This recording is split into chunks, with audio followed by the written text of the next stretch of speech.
ចមនុស្សមិនដែលស្គាល់តែក្រុមពេលភ្នែកអ្នកប៉ភ្នែកខ្ញុំបេះដូងក៏លោតមិនដូចមុនគ្មានពាក្យសន្យាគ្មានឈ្មោះឲ្យហៅមានតែរឿងដែលមិនធ្លាប់និយាយលាក់ក្នុងចិត្តយើងទាំងពីរបើខ្ញុំដើរចេញហេតុអ្វីអ្នកនៅតែស្ថិតក្នុងចិត្តរកចង្វាក់បេះដូងតែមានអ្នកជានិច្ចយើងតើជាអ្វីនឹងគ្នាមិនមែនសង្សារមិនមែនមនុស្សចម្លែកតែខ្វះគ្នា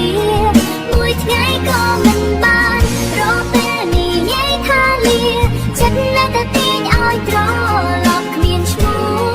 គ្មានចម្លើយតែអ្នកនៅជាប់ក្នុងបេះដូងខ្ញុំ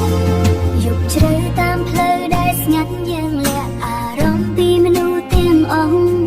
ជួក្បែរគ្នាតែដូចឆ្ងាយរាប់ពាន់ម៉ាយជួក្បែរគ្នាតែដូចឆ្ងាយរាប់ពាន់ម៉ាយ